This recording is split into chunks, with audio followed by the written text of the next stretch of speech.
A primeira questão que nós temos que enfrentar aqui é: nós estamos diante do terceiro elemento do crime ou não? A culpabilidade é ou não é elemento do crime?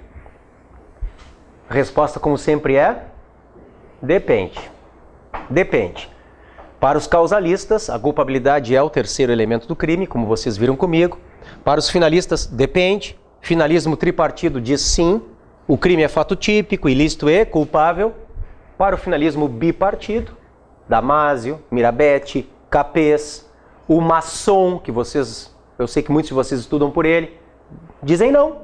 Culpabilidade não é elemento do crime, ela é um pressuposto para a aplicação da pena. Então nós estamos entrando neste terceiro aspecto do crime para o finalismo tripartido ou pressuposto para a aplicação da pena para o finalismo bipartido. Começamos falando das teorias.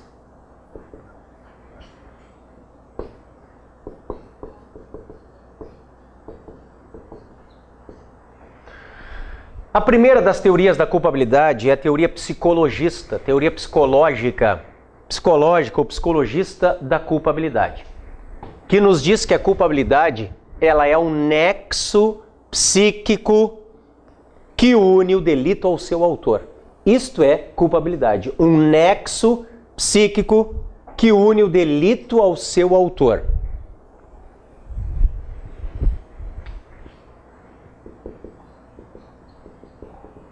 Nós estamos em um momento histórico em que a imputabilidade é pressuposto da culpabilidade.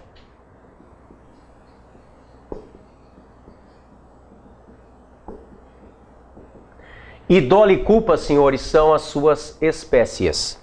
Isto aqui é muito interessante.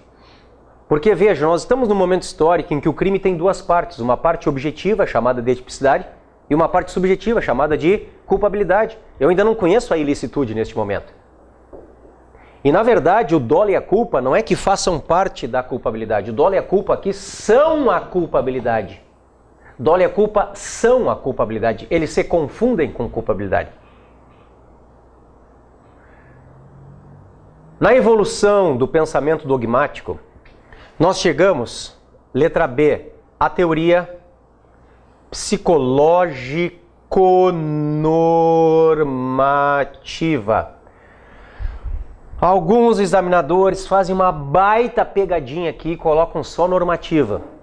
Se tiver só normativa, é esta, tá? Porque a próxima é normativa pura. Então, se eles pedirem só normativa, é esta, é a psicológico-normativa. É a teoria de Frank, Reinhard Frank. Culpabilidade, meus amigos,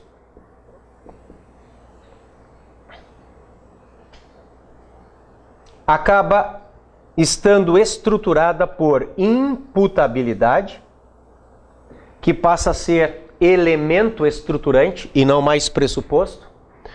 Dolo e culpa, que ainda estão aqui. E surge o elemento normativo da culpabilidade, que remanesce até hoje, nós iremos estudá-lo mais tarde, a exigibilidade de conduta diversa. Aproxime aqui, Diego, por favor.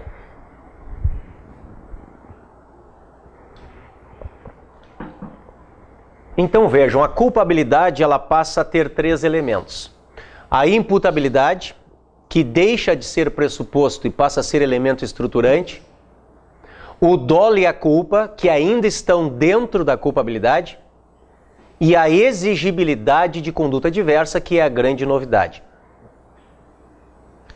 Para facilitar a compreensão dos senhores, vejam que a culpabilidade que estava dentro da cabeça do réu,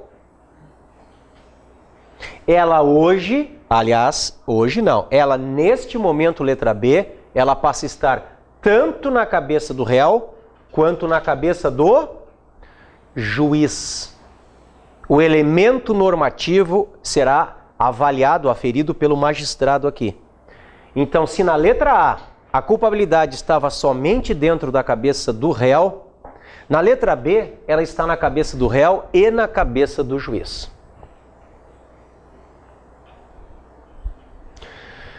O finalismo é o nosso divisor de águas. Com o finalismo, nós chegamos na teoria normativa pura.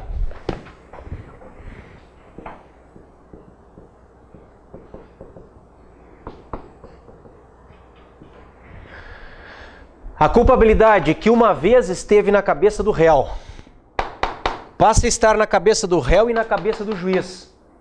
Ela, com a normativa pura, ou seja, hoje, ela está só na cabeça do juiz. Ela é puramente normativa. Porque lembrem, o dolo e a culpa onde é que estão hoje? Dentro da tipicidade, Doctor, é isso aí. Como nós já falamos aqui. Então vamos lá. A normativa pura, ela também é chamada de extremada. Repito, a normativa pura é chamada de extrema, de estrita, de extremada. Então, se vocês ouvirem teoria extremada da culpabilidade, é a normativa pura. E há uma pequena dissidência aqui, porque alguns autores, é como se fosse um C.1, falam da limitada. Sempre dentro deste momento já finalista.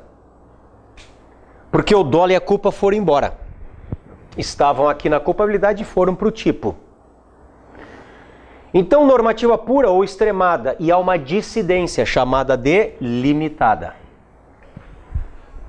Qual é a diferença entre elas?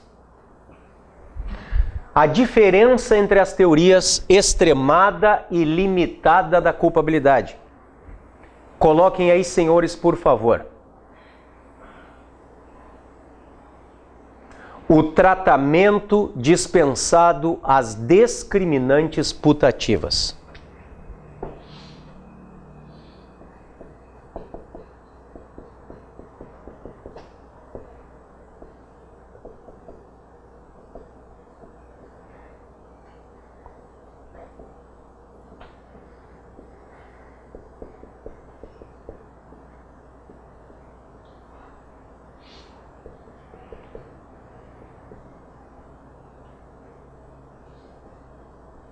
Aproxime aqui, Diego. A diferença, senhores, está no tratamento dispensado às discriminantes putativas, ou seja, o 20, parágrafo 1º do Código Penal, eu já mostro para vocês, para os defensores da TEC, Teoria Extremada da Culpabilidade, é erro de proibição. E para os defensores da TLC, Teoria Limitada da Culpabilidade, é erro de tipo permissivo. Então, para extremada é erro de proibição e para limitada é erro de tipo permissivo.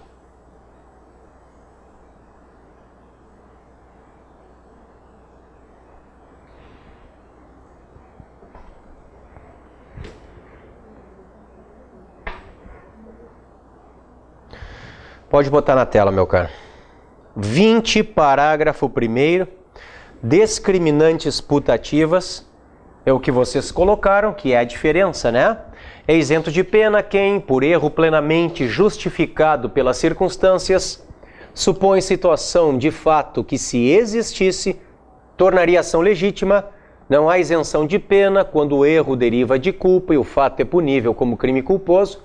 Já vimos esse dispositivo na culpa imprópria.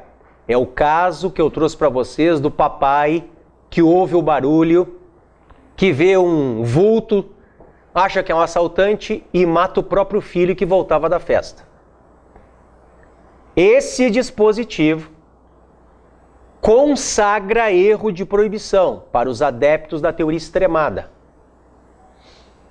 Ou erro de tipo permissivo para os adeptos da teoria limitada. Há duas posições.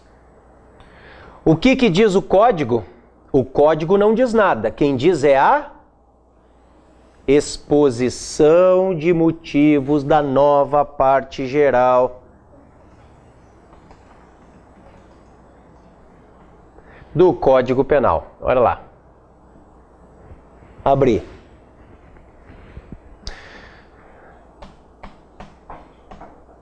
Abrir. Podem ver, exposição de motivos da nova parte geral do Código Penal. Eu vou para o item 17. É, todavia, no tratamento do erro, que o princípio nullum crimen sine culpa vai aflorar com todo vigor no direito legislado brasileiro. Com efeito, acolhe o projeto nos artigos 20 e 21 as duas formas básicas de erro construídas pela dogmática alemã. Erro sobre elementos do tipo e erro sobre a ilicitude do fato. Definiu-se a evitabilidade do erro em função da consciência potencial da ilicitude, mantendo-se, no tocante às discriminantes putativas, a tradição brasileira que admite a forma culposa em sintonia com a denominada teoria limitada. Opa! A exposição de motivos diz que nós adotamos a limitada. Olhem o 19, pessoal. Eu mostrei o 17 para vocês. Olhem o 19 agora. Repete o projeto as normas do Código de 40, pertinentes às denominadas discriminantes putativas. Ajusta-se, assim, o projeto à teoria limitada da culpabilidade, que distingue o erro incidente sobre os pressupostos fáticos de uma causa de justificação do que incide sobre a norma permissiva, etc, etc. Então o código a exposição de motivos duas vezes, itens 17 e 19, diz que nós adotamos a limitada. E a limitada, por sua vez, diz, é erro de tipo permissivo. E nós veremos, hoje, depois do intervalo, que erro de tipo, se for excusável ou inevitável, exclui dolo. Te digo mais, doutora, e culpa, mas está correto, dolo. O Zaffaroni dizia, Matheus Zaffaroni, né? Zaffaroni diz, erro de tipo é a cara negativa do dolo. Essa frase é legal, né? Erro de tipo é a cara negativa do dolo. Erro de tipo exclui dolo. Erro de tipo exclui dolo. Por que tem tanta polêmica, então? Já que a exposição de motivos diz que nós adotamos a limitada. E a limitada diz, é erro de tipo. E o erro de tipo diz, exclui o dolo. Porque a lei diz assim. Volta lá, meu caro. É isento de pena. Aí está todo o problema. Porque, pessoal, causa de isenção de pena é causa que exclui culpabilidade. E como veremos depois do intervalo, o erro que exclui culpabilidade é o de proibição. E o de proibição está ligado à extremada. Essa é toda a polêmica. Porque vejam só, se nós tivéssemos realmente adotado a limitada, como que era a exposição de motivos, ao invés de é isento de pena, como é que poderia haver aqui? Doutora, tu disseste. A doutora disse, dolo, exclui o dolo. Podia ser, não há dolo. Que mais? Não há crime, perfeito. Que mais? Não é típico. Tudo isso poderia vir, mas nunca é isento de pena. Porque isso aqui dá a entender que nós adotamos a extremada. Mas o código é até que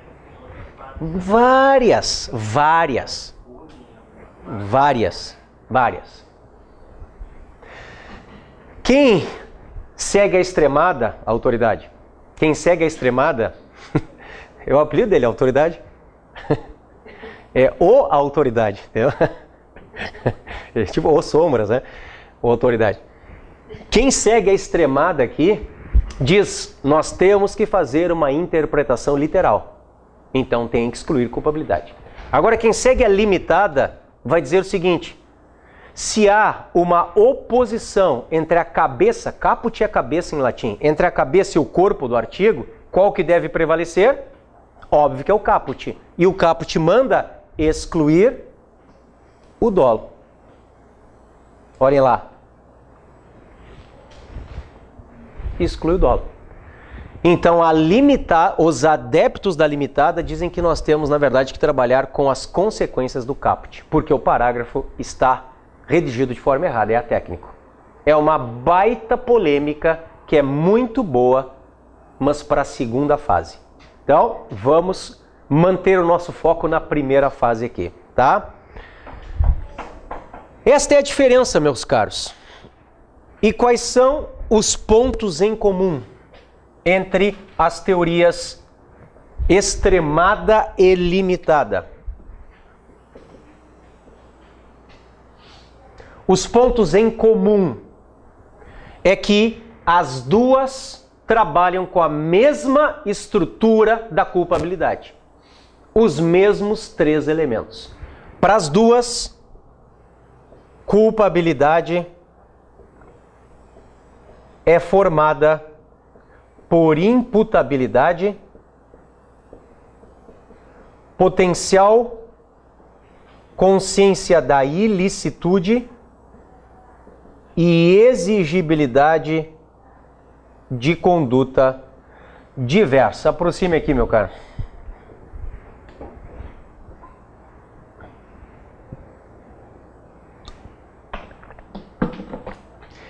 Imputabilidade, potencial consciência da ilicitude e exigibilidade de conduta diversa.